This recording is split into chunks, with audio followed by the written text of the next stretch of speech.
जमीनों के दाम आसमान छूते जा रहे हैं। जमीनों का एक छोटा टुकड़ा भी लेने जाएंगे ना तो लाखों में बिक रहा है। हाँ, ये डिपेंड करता है कि आप रेजिडेंशियल ले रहे हैं, कमर्शियल ले रहे हैं, शहर में ले रहे हैं, शहर के पास ले रहे हैं या शहर के बाहर ले रहे हैं, लेकिन देना आपको लाखों रुपए पड़ेगा।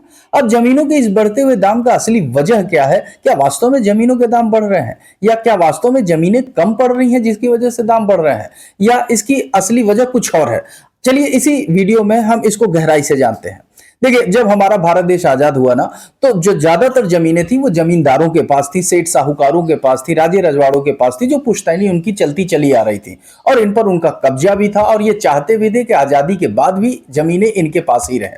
और यही वजह है कि जब हमारा संविधान बना तो राइट टू प्रॉपर्टी में इनको पूरा बाकायदा इनका ध्यान दिया गया कि इनकी जो जो मिल्कियत है वो बराबर बनी रहेगी।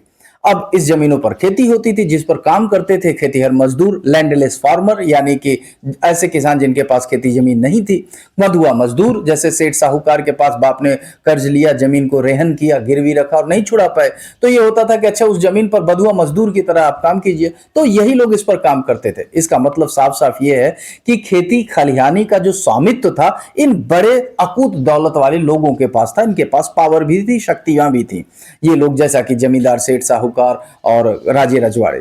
लेकिन इन पर जो काम करने वाले लोग थे ना, वो जैसे भूमिहीन किसान, लैंडलेस फार्मर हो गए, बधुआ मजदूर हो गए, ये लोग क्या करते थे कि इन पर काम करते थे, रहते भी थे, और ज्यादातर जो उत्पादन होता था, प्रोडक्शन होता था, वो राजा रजवाड़ों के पास चला जाया करता था, जमींदारों के पास चलाया करता था, और इनका सिर्फ और समझ लीजिए बस जीवन यापन हुआ करता था। फिर सरकार, जब हमारा कॉन्स्टिट्यूशन बना तो हमने प्राथमिकता दी समाजवाद को। और समाजवाद का मतलब यह होता है कि जमीनें हो गई या फिर संसाधन हो गया, इसका केंद्रीकरण नहीं करना है, सेंट्रलाइजेशन नहीं करना है, इसको लगभग सभी में बराबर के रूप में बांटना है, यानी कि सब में बराबर में रहे, किसी का कोई एकाधिकार ना हो इस पर। सरकार इसके सेंट्रलाइजेशन को रोकना चाहती थी। और दूसरी तरफ भैया आपको विकास भी तो चाहिए, आपको रेल बनाने हैं, आपको सड़कें बनानी है, आपको अस्पताल बनाने हैं, आपको कल कारखाने बनाने हैं, तो इन सब के लिए भी तो जमीनें चाहिए। अब ये जमीनें तो इन लोगों के पास है जो जमींदार, सेठ साहूकार, राजे रजवाड़े हैं। इस वजह से क्या हुआ कि 1978 में 44वां अमेंडमेंट करके, संविधान का संशोधन करके, राइट टू प्रॉपर्टी को संविधान मूलभूत अधिकार से हटा दिया गया और इसे क्या बना दिया गया? लीगल अधिकार, विधिक अधिकार बना दिया गया। अब इससे क्या हुआ कि जो सरकारें हैं इनके पास ये अधिकार हो गया कि जन कल्याण के नाम से, सोशल वेलफेयर के नाम से ये जमीनें एक्वायर कर सकती हैं और उस पर संसाधन का विकास कर सकती हैं, रेलवे बना सकती हैं, रोड वगैरह ये सब बना सकते हैं, अस्पताल वगैरह बना सकते हैं, जिससे सबका विकास होकर सबको मूलभूत आवश्यकताएं प्राप्त की जा सके, उन्हें दिलाया जा सके। यहां एक ट्विस्ट आया। अब ये सरकारें डेवलपमेंट के नाम पर लैंड एक्विजिशन कर रही थी, लैंड एक्वायर कर रही थी और धुआंधार करनी शुरू कर दी। इन्होंने रेलवे के नाम पर बहुत सारे जमीनें एक्वायर कर ली, उन्होंने सड़कों के नाम पे कर लिया, अस्पताल के नाम पे कर लिए, कल कारखाने के नाम पे कर लिए। और ये मामला थोड़ा सा डिस्प्यूटेड भी रहा, क्योंकि ए.के. गोपालन वर्सेस मद्रास का केस ले लीजिए, या केशवानंद भारती का केस ले लीजिए, या सुबोध गोपाल का केस ले लीजिए, इन लोगों ने कहा कि हमारी जो प्राइवेट प्रॉपर्टी है वो आप कैसे ले सकते हैं। हालांकि इस पे सरकार के ही पक्ष में सब कुछ बातें आई और सरकार को ये लैंड एक्विजिशन का अधिकार मिलता रह गया। खैर, हम अपने टॉपिक पर आते हैं। अब दौर शुरू हुआ लैंड एक्विजिशन का, और जो रेलवे और हाईवेज के नाम पे लिए जाने लगे। आप अपनी जमीन देना चाहो या न देना चाहो, सरकार विकास के नाम पर आपसे जमीन ले सकती थी। हाँ, इसके बदले आपको मौजूदा रेट पर जो कंपनसेशन, जो मुआवजा है वो जरूर दे दिया जाएगा, लेकिन जब जमीन सरकार ले लेगी, उसका मालिकाना हक सरकार के पास चला जाएगा। हालांकि ये प्रोसेस, मुआवजा लेने का प्रोसेस भी बड़ा लंबा और बड़ा लेंदी है। बहुत लोगों के लैंड एक्विजिशन के जो मुआवजे मिलने थे वो मिलने में बहुत ज्यादा देरी हो जाती है। खैर, यहीं से शुरू होता है जमीनों की मांग का अंधाधुंध दौड़। आइए समझते हैं कैसे।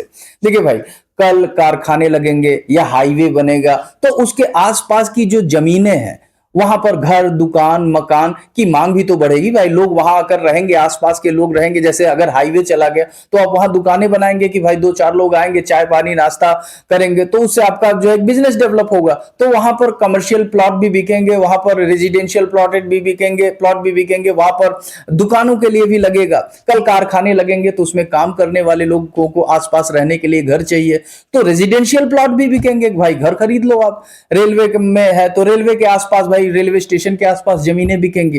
तो इस तरह से जमीनों की मांग शुरू हो जाती है कि यानी एक प्रोजेक्ट लगा, मान लीजिए कि रेलवे लगा, रेलवे स्टेशन यहां बनेगा, तो आसपास की जमीनों के दाम अपने आप बढ़ जाएंगे, मांग भी तो बढ़ेगी ना। अच्छा, इससे हालांकि जो लैंड डिस्प्यूट है वो भी बढ़ जाता है। तो अब समझ में आया कि राजनीति कितनी बड़ी चीज है कि अगर आप कोई प्रोजेक्ट यूज करते हो कि हम यहाँ कल कारखाने बनाएंगे, हम यहाँ रेलवे स्टेशन बनाएंगे, हम यहाँ हाईवे बनाएंगे, तो आसपास की जमीन बड़े आराम से उसके दाम बढ़ जाएंगे।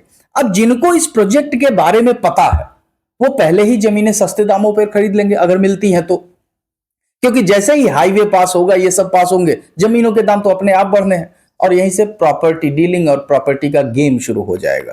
ठीक है, तो मांग बढ़ी नहीं बल्कि मांग बढ़ाया गया। असली हालात क्या है, जिसे पहले ही इस प्रोजेक्ट की जानकारी मिल जाती थी वो कर ले जाता था। केस स्टडी के रूप में आप गुड़गांव को देख लीजिए। पहले गुड़गांव पर ज्यादा कोई जाता नहीं था, लेकिन आज गुड़गांव कहां पर है, वो इसी तरह से डेवलप हुआ। नोएडा को देख लीजिए आप, इसी तरीके से डेवलप हुआ कि आज रियल एस्टेट कहां पर है। कुछ सरकारी प्रोजेक्ट का जो वो प्रोजेक्ट इसलिए लाए ही गए थे कि आसपास के जमीनों के दाम बढ़ा दिए जाए, हालांकि वो प्रोजेक्ट आज तक नहीं बने। उससे प्राइवेट लोगों का ही फायदा हुआ। जैसे कि आप ये समझ लीजिए कि सेज यानी स्पेशल इकोनॉमिक जोन के नाम पर जितनी भी जमीनें एक्वायर की गई थी उसका 3% यानी 53% आज तक यूज नहीं हो पाया, वैसे ही वीरान पड़ी हुई है, कोई यूज नहीं है उसका। 13 डॉकयार्ड या फिर बंदरगाह के पास लगभग 14,000 से ज्यादा हेक्टेयर से ज्यादा जमीनें हैं जो वीरान पड़ी, उनका कोई यूज नहीं है। लेकिन उसके आसपास जो कॉलोनीज डेवलप हुई और डेवलपमेंट के नाम पर, हाउसिंग डेवलपमेंट के नाम पर जो जमीनें बेच दी गई, वो तो आप समझ लीजिए कि दाम तो बढ़ के भी गया लेकिन प्रोजेक्ट बना नहीं। जैसे अभी आप ये समझ लीजिए सेंट्रल गवर्नमेंट की पब्लिक सेक्टर यूनिट यानी जो सेंट्रल गवर्नमेंट की कंपनियां हैं, सरकारी कंपनियां, 58 ऐसी कंपनियां हैं जो कि बैड एसेट हैं या फिर बैड परफॉर्मेंस दे रही हैं और उनके आसपास या उनके पास खुद की 2,35,000 हेक्टेयर जमीनें फालतू ऐसे वीरान पड़ी हुई हैं। इसका मतलब समझ रहे हैं आप कि इनको डेवलप किया गया, काम नहीं की, लेकिन उसके अगल बगल की जमीनों के दाम बढ़ाकर हाउसिंग सोसाइटी, कमर्शियल ये सब करके बेच दिए गए।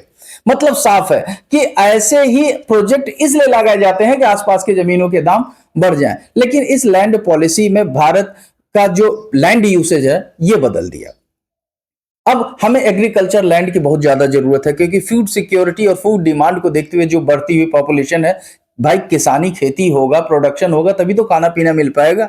लेकिन ये जो जमीनें एक्वायर करके वीरान रख दी जा रही हैं, लॉक कर दी जा रही हैं, किसी काम का लायक नहीं है, उसे तो सोचना पड़ेगा ना। और यही वजह है कि लैंड के जो रेजिडेंशियल प्लॉट है वो बढ़ते जा रहे हैं, उनके दाम बढ़ते जा रहे हैं, आसपास जो डेवलप हुए उनके दाम बढ़ते जा रहे हैं।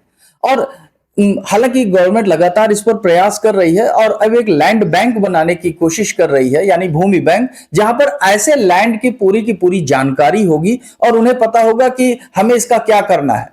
और एक और भी कानून लाने की बात हो रही कि अगर लैंड एक्विजिशन हो गया और 5 साल के अंदर उस पर कोई काम नहीं हुआ तो उसे किसानों को फिर से वापस कर दिया जाए।